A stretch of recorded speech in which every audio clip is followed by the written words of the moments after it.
let's just start with the movie world, because fraud's been around a long time, and I always think it's kind of interesting how much it's in our culture.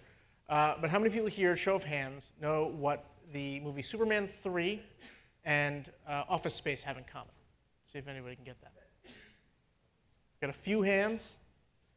They had the same fraud model that they used, which was that they were going to skim a little fraction of a penny from every transaction. That's how Lex Luthor made his money. This is how Peter Gibbons got rich. Way to just fraud the ecosystem. And the reason that worked is because they were dealing with a huge amount of money, and they were going to try and take just little bits of money out of that system. We operate in a pretty big business. If you look at the indirect world, estimated $6 billion, including the direct world, $20–25 billion industry. That's a pretty big pot of money to go after and try and pull little pieces of money out of. And it's not surprising that people go and try and do this. What is kind of surprising is how they do it and how sophisticated it's gotten. So I just wanted to take a step back and, keeping in mind these guys are trying to come and take some of our money, understand how they're doing it. There are many ways that fraud happens in our industry. And I just want to focus on the two main ways. But there's two main ways. One way is sort of directly involves the publisher, and I know there's a few publishers in the room here. One way, most of the publishers that we've got here are victims of. But it's important to understand those two ways in terms of how the money's coming through. The first one is pretty straightforward. You buy traffic. People go out there, they say, okay, I've got this many users coming to my site, and I need to get more users coming to my site. So I'm going to try and figure out how do I bring more users in. I work with a third party. They claim to be bringing these in through legitimate means, and there are many great vendors out there that do that legitimately. But then they sub-syndicate that traffic. They go and they work with another partner to bring in the traffic for you because they couldn't get enough clicks at an inexpensive rate for you. And so that sub-syndicator may work with somebody else, and all of a sudden you've got a whole bunch of people coming who are not real people. And that can be a problem. You're paying them directly, if you're a publisher doing that, going directly to these people's pockets. The other way is far more sort of interesting when I talk to publishers, because the publisher's effectively a victim, but there's also another publisher, this invisible publisher, which is how they make money.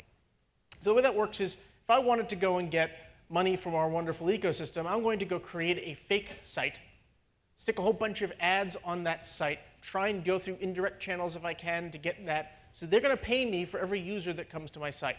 I could do thousands of these little sites, millions of these little sites, with all these crazy domains and just get traffic to go to them. Now, if I just did that and sent bad traffic to them, it'd be pretty easy to understand this traffic looks totally different from anything else. This is where it gets fun.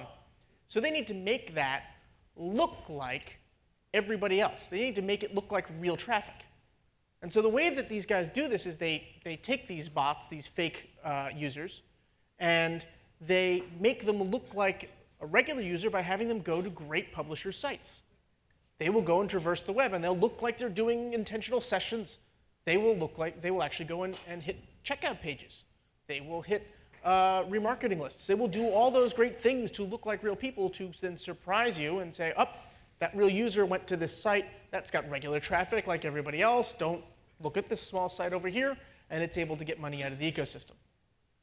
Now, what's interesting on the malware side of this, as we talk about this process, is the publishers, the big publishers, are pretty much victims of that process, those bots coming.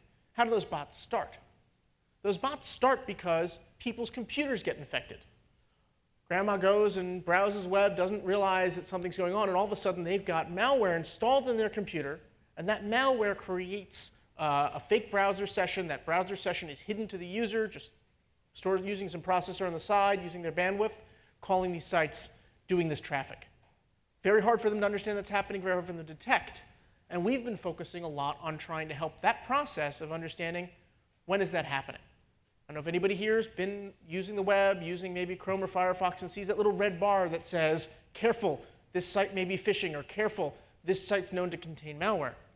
That's part of malvertising.org, which is a group that Google founded and sponsored, which helps understand, through all the detection we can do, when is there something injecting a consumer's machine, flag the site that's doing that whenever we see that activity is happening, so that the browsers can warn you to not go there.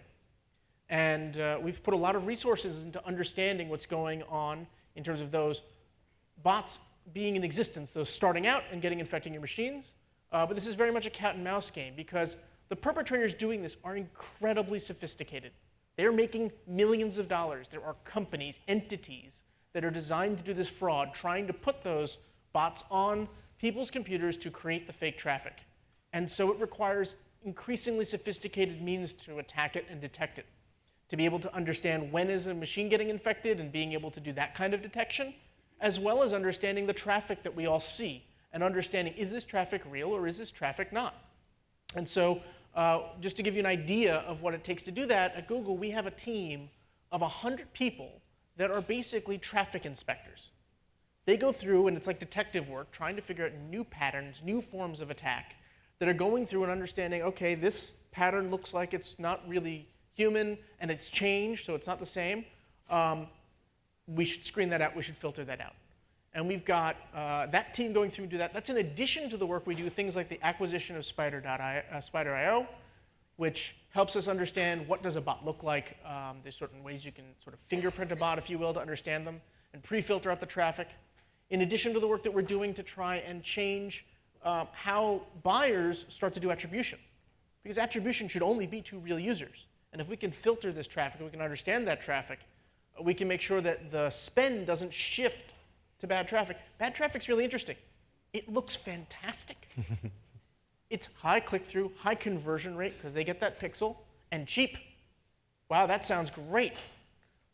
I'd love to have that part of my budget. We've had people be like, well, that's not real. And they're like, well, just add it back to the reports. Looks fantastic. So we're putting a lot of resources into better filtering, even improving that stuff. But the point is, this is an incredibly complicated problem, and we're not being faced with two guys in a garage trying to sneak through and do things. These are well-funded corporation entities that are trying to defraud the industry. They're sophisticated. They've got sophisticated attacks coming at us, and it takes a lot of work to be able to fight both the malware side as well as the traffic that it creates.